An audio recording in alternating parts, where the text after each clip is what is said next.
अवधूत तर्फे आपणा सर्वांचे स्वागत. साप्ताहिक राशी भविष्य मिथुन राशीला पुढील आठवडा 19/1/25 ते 25/1/25 हा आठवडा कसा असेल, आरोग्य, आर्थिक परिस्थिती, शिक्षण, करिअर, कौटुंबिक आणि सामाजिक जीवन कसे असेल ते या व्हिडिओत आपण बघणार आहोत.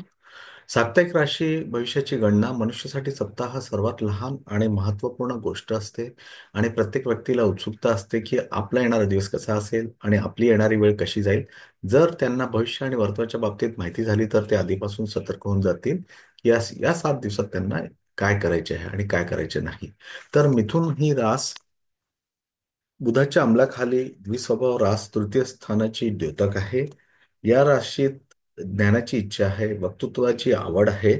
आपण या राशीबाबत थोडी माहिती समजून घेऊ. या राशीची बौद्धिक उंची फार वाढलेली नसली तरी निसर्गतः ही रास कुशाग्र बुद्धीची, उत्तम ग्रहणशक्तीची, उत्तम अभ्यासू, तरल बुद्धीने युक्त, तर्क पद्धतीने हास्य विनोदी, खेळकर आहे.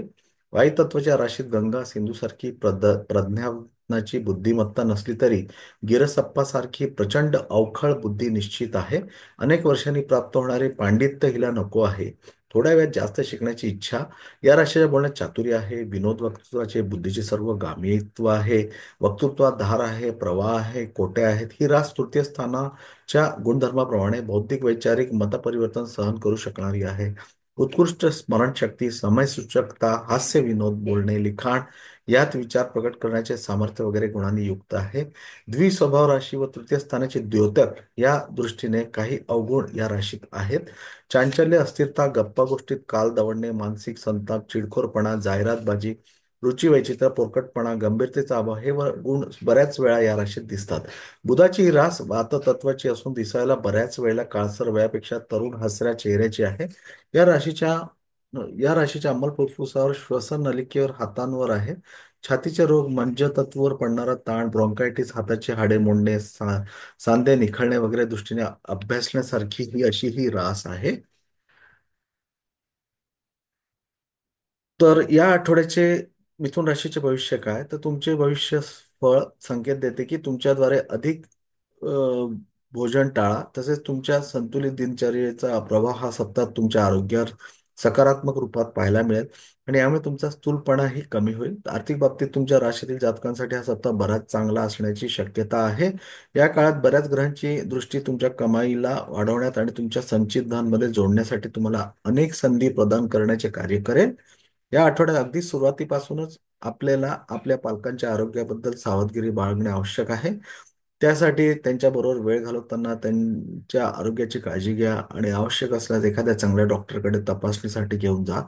कार्यस्थळी ते सर्व लोक जे आपल्या यशाच्या आडवे येतात ते तुमच्या डोळ्यात खालून जाताना तुम्हाला दिसेल. यामुळे तुमचे मनोबल वाढेल, सोबतच तुमचा आत्मविश्वासही वाढू शकतो आणि तुम्ही आधीपेक्षा जास्त गतीने प्रत्येक कार्याला पूर्ण करण्याकडे प्रयत्न करू शकाल.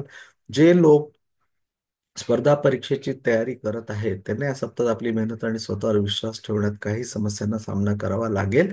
खास करून या शब्दाचा मध्यभाग तुमच्या मनात शिक्षणाला घेऊन बरेच नकारात्मक विचार घेऊन येतील. यामुळे तुम्ही कुठल्याही विषयावर आपले लक्ष केंद्रित करण्यात अपयशी राहाल. उपाय: मंगळवारी केतू ग्रहासाठी उपाय करा.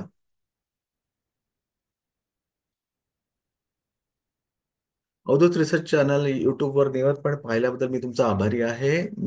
वार्षिक राशी भविष्य मिथुन राशीकरिता तो व्हिडिओ देखील प्रदर्शित केलेला आहे. तो पण तुम्हाला वर्षभराचं मार्गदर्शन म्हणून काम करेल.